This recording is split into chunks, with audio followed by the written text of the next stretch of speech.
Hi, I'm Scott Willison, owner of the Confluence Fly Shop in Bellingham, Washington, and it is winter here in the Northwest. It is a good time to get out of Dodge, go someplace warm, and fish for cool tropical flats fish like bonefish and tarpon and permit.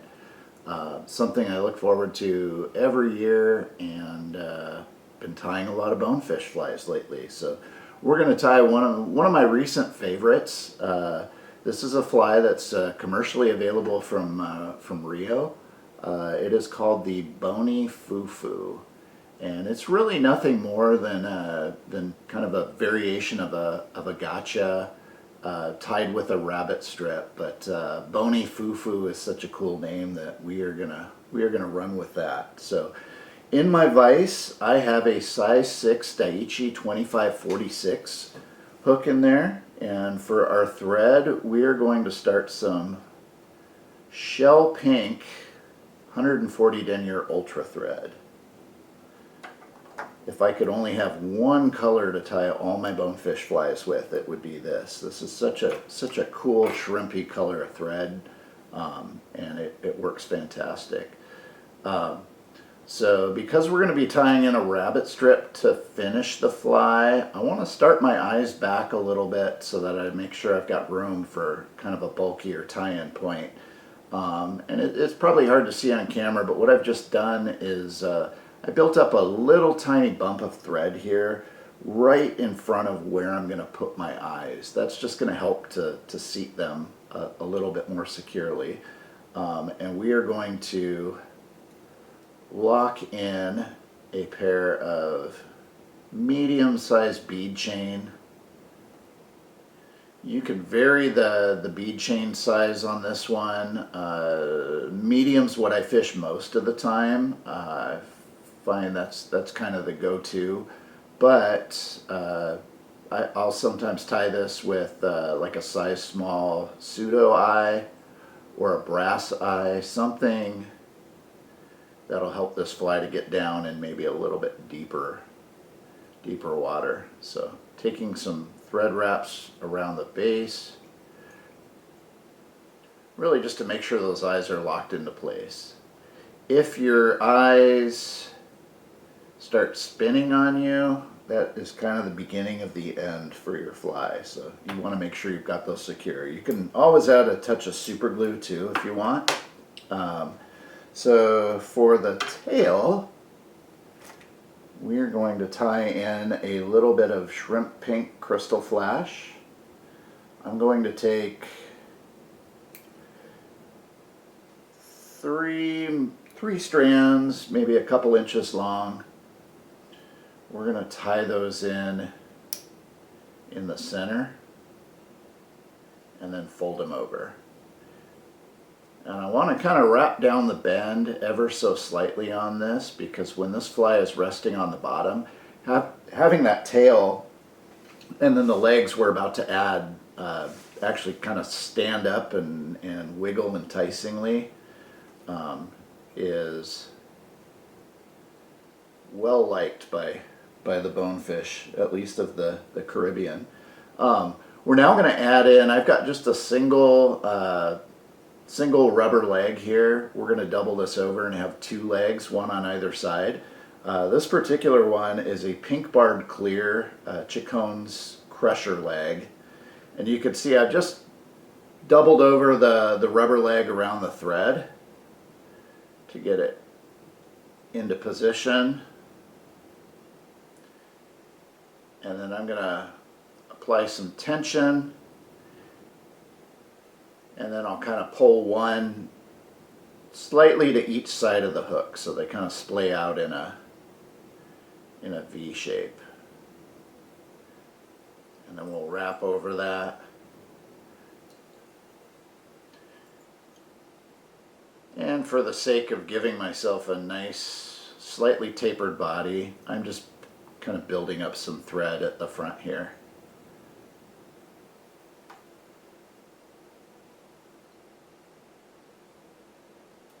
All right. We will now take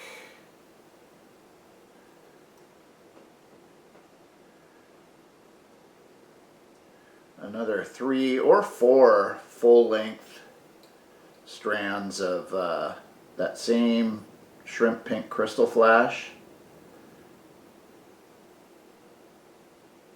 I'm going to double those around my thread and then tie them in at the back here by the tail. And this is what we're going to be wrapping for our body. So now we can take that thread up just in front of the hook eye, and before I start wrapping this, I'm going to just kind of gently pull on it. That's just going to straighten out and flatten this crystal flash so it'll lay a little bit more nicely on the fly. Make sure we get a good looking body here. And I'm just going to wrap that all the way up to the eyes.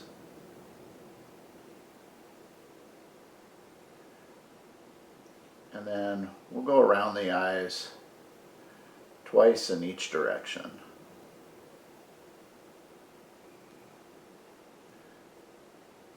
Capture that with the thread and tie it off. Now, I don't always have the length that I need, so sometimes I have to do this in a separate step, but in this case, I've got enough crystal flash to go over my wing that I'm just going to leave this facing forward, and then I can simply fold it back when we're ready to finish off the fly. Now, Hairline makes all sorts of really cool two-toned rabbit. This particular one that we're going to use today is a color called Creamy Pink. It's got kind of some flesh-colored rabbit, and then kind of a shrimp pink tip to it. Really cool two-tone rabbit. Lots of great bonefish colors. I think they do kind of a tan and orange and a peach and orange. You can change this up, but I typically go with tans and pinks, a few orangey flies, maybe some white flies as well for my bonefish. I've cut just a very short strip of rabbit, and then I've already pre-tapered the end that I'm going to tie in into a nice V shape. That's going to be easier to tie in than trying to do a squared off piece of rabbit. And essentially I'm just going to press that up. The point is just in back of the eye,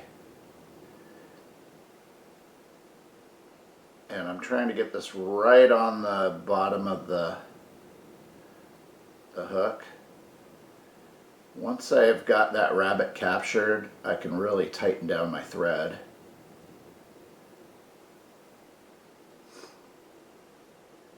And then the main thing I wanna double check on this fly is that this rabbit strip, this leather here, I don't want that to be any longer than the point of the hook. If you leave that too long, it'll often catch on the hook point, may inhibit you from hooking the fish that you want to hook. Sometimes the wing gets fouled up there, so make sure you trim that leather short. Sometimes I don't gauge it just right, and I need to make a little snip at the end there to get it to the proper length. So now I've got this rabbit in front, and it looks like I've got 6 strands, so I'm going to pull three strands to the far side and 3 strands to my side. And then we can just completely cover that.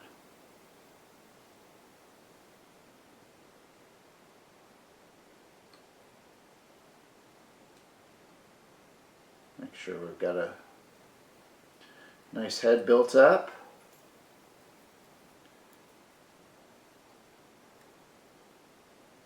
And then go ahead and whip finish.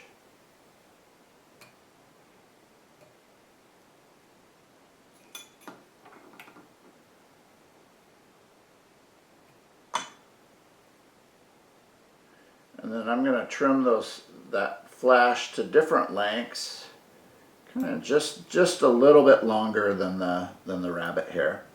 Now I'm realizing that I left out a very important step here, but we can make up for it at the end.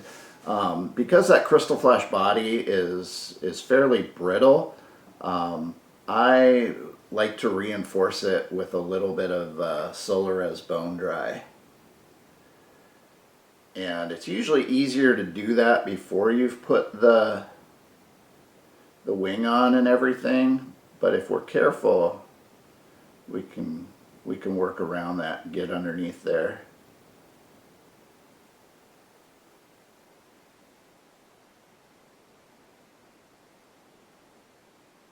I think we are going to be just fine.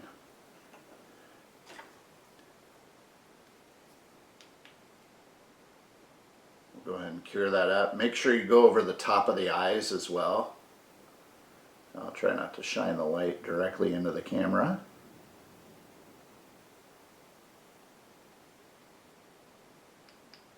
There we go. And then we'll do the same thing to finish the head of the fly.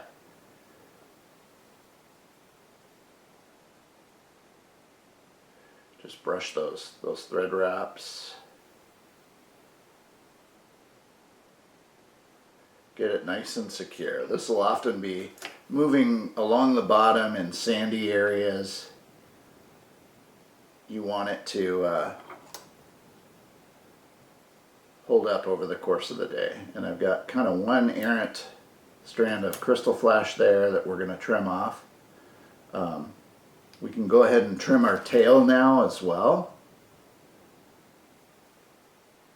And I like my tail to be fairly long. I make that maybe just slightly longer than the length of the fly.